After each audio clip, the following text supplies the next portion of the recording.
ব্রাহ্মণবাড়িয়ার নবীনগরে উপজেলা প্রশাসনের আয়োজনে আইন শৃঙ্খলা কমিটির বিশেষ সভা অনুষ্ঠিত হয়েছে। সোমবার সকালে উপজেলা পরিষদ কনফারেন্স রুমে আয়োজিত এ সভায় সভাপতিত্ব করেন উপজেলা নির্বাহী অফিসার রাজীব চৌধুরী।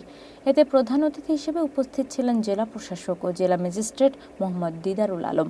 এছাড়াও এই সময় উপজেলার বিভিন্ন দপ্তরের প্রধান সহ বিভিন্ন রাজনৈতিক দলের নেতৃবৃন্দ, প্রিন্ট ও ইলেকট্রনিক মিডিয়ার সাংবাদিকবৃন্দ উপস্থিত ছিলেন।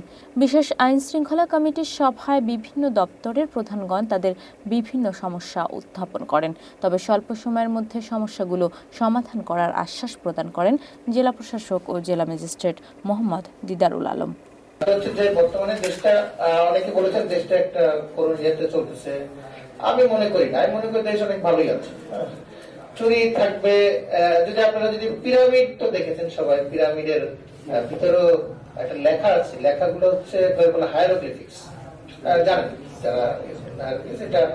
তো এখানে লেখা ছিল ৩,৫০০-৪,০০০ বছর আগে, তো সেখানেও লেখা ছিল যে আজকালকার ছেলে মেয়েরা খুব বেয়াদব, কথা শুনতে চায় না। তো ৪,০০০ বছর আগে ছেলে মেয়েরাও বেয়াদব ছিল, এখনকার ছেলে মেয়েরাও বেয়াদবি, কথা শুনতে চায় না। তো তারা যখন বড় হচ্ছে তাহলে এগুলো হলো কারা? হ্যাঁ,